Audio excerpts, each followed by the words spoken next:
Thanks for watching.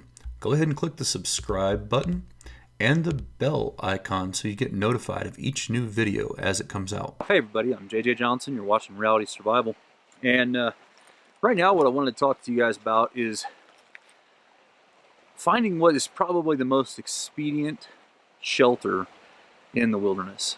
A lot of times in bushcraft and survival skills and things like that, and videos and training manuals and all those kind of things, we talk about building a shelter, going and building a natural shelter, or building a tarp shelter, or something along those lines. But the reality is in a wooded situation like this, that there a lot of times is not really a need to even build a shelter.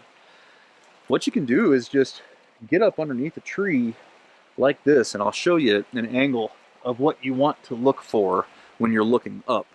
When you get next to that tree and you look up, I'll show you kind of what you want to see, and that's basically that you can't really see the sky very well at all because the branches are so thick. You just get up next to the tree here and cozy up in here. As you can see, let me adjust the camera a little bit with this one. Down here at the base of this tree, you know, it's bare ground. It's snow everywhere else, but the snow didn't land down right in here hardly at all. And so that tells me that that's going to be, you know, a pretty good, effective shelter location. So let's take this camera off here and let's look up. So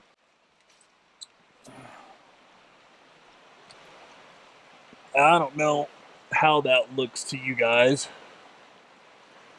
but it's pretty thick right along close to the tree. All right, now it's not as wide as it could be. It could be a little bit wider and come out a little bit farther, but in close to the tree, it's got fairly good protection. You've got like a cluster of, like, I don't know, let me see how many trees we got here. 6 or 8 trees, something like that.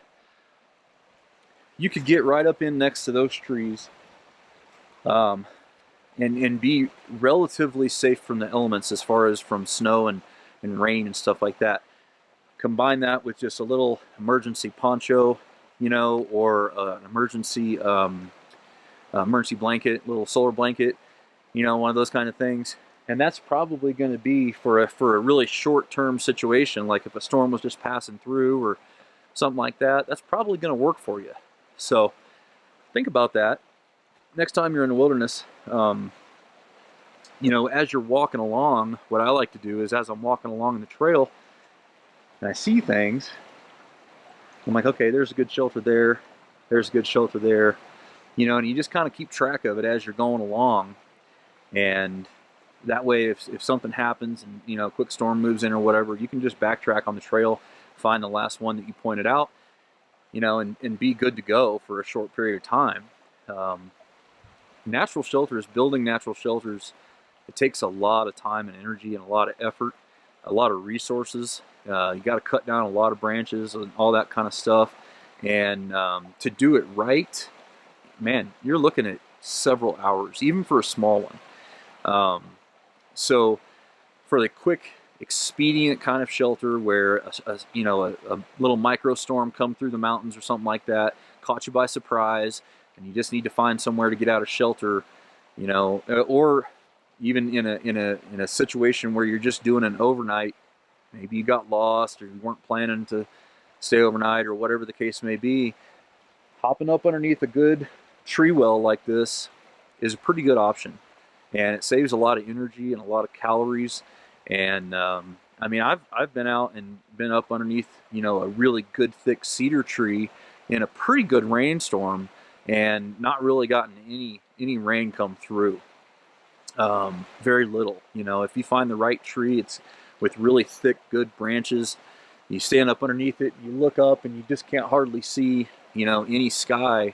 It'll keep you dry. So anyhow, I just thought I'd point that out. I don't see a lot of people talking about that, you know, as a shelter option. and I thought it would be worth mentioning. So anyway, guys, as always, I definitely appreciate it when you click the thumbs up button, when you share it with your friends on Facebook and Twitter, and don't forget to live the 6 Ps. Proper prior preparation prevents poor performance. Stay safe, guys.